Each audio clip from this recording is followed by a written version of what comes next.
to start telling the story that has nothing to do with anybody else? I am. Okay, good. Thank God. When I was in my 20s, I took an acting class with Lake Bobbitt, who was a well-regarded acting teacher at that time in Chicago.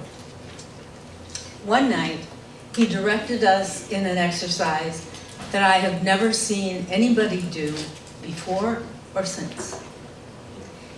He had us line up, and he stood in front of the first student in the line.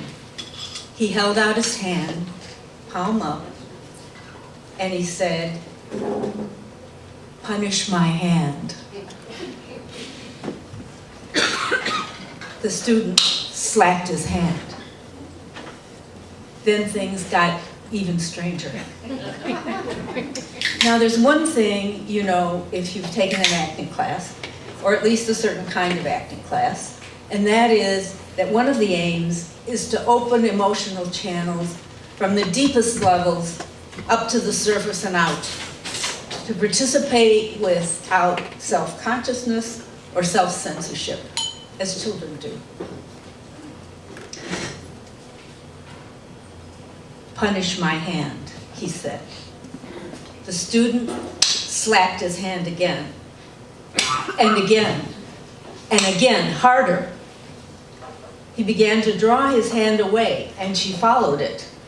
It was clear that her focus was reduced to her hand and the hand that she was slapping, and all she wanted to do was slap that hand more and harder.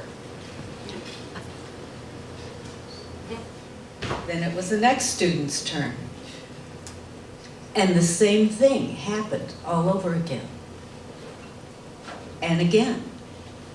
And again. Eventually it was my turn.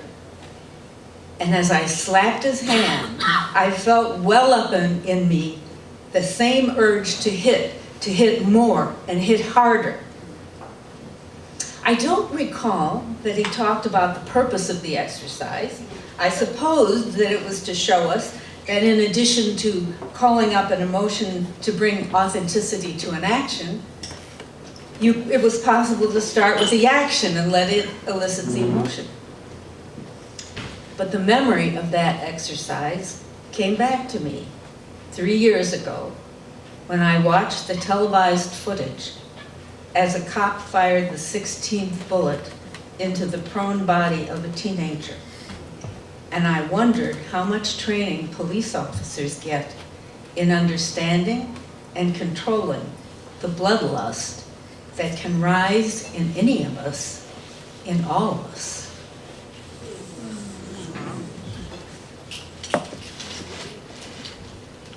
I live upstairs in a loft space. There's no door between me and the couple below.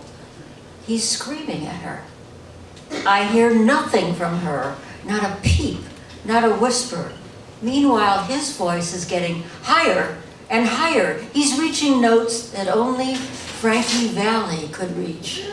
Any higher and he'd be a castrato guarding the harem. I decide to rescue her. I go down the stairs to the first floor. Their door is unlocked. I take a seat on the couch facing the kitchen. His back is to me. He doesn't see me. She says we're having a discussion. I'm saving her life, and she's afraid I am violating her privacy. She is embarrassed. I speak to his back. I say, "I'm afraid you're going to have a stroke." He turns and says, "I'm sorry." I leave. The next day he calls and says again, "I'm sorry."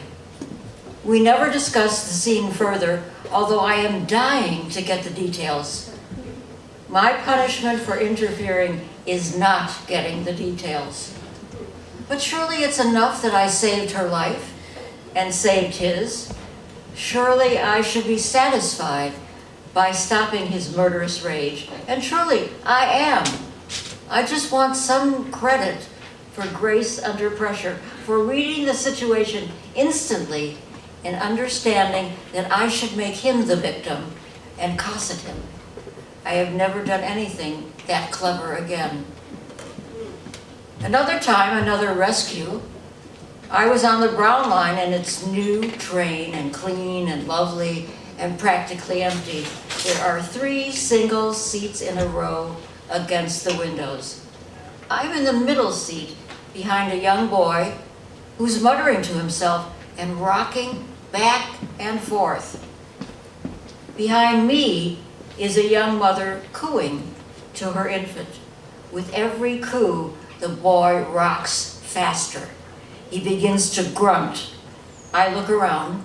There are only 2 other people in the car, and they don't notice us. He is muttering ugly things about the child. I'm afraid of him. The train is coming into the station, and I turn to her and say, "The man in front of me is crazy. I'm afraid he'll hurt the baby. Get off right now." He glares at me. I have deprived him of his prey. It's Jurassic Park. I'm next. When the train stops, she doesn't hesitate.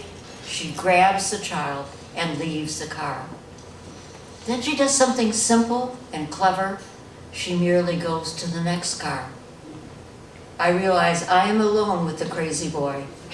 And at the very last minute, I squeeze through the door and stand on the platform. Not quite smart enough to follow her to safety. Then the train moves and I'm alone. Thank you.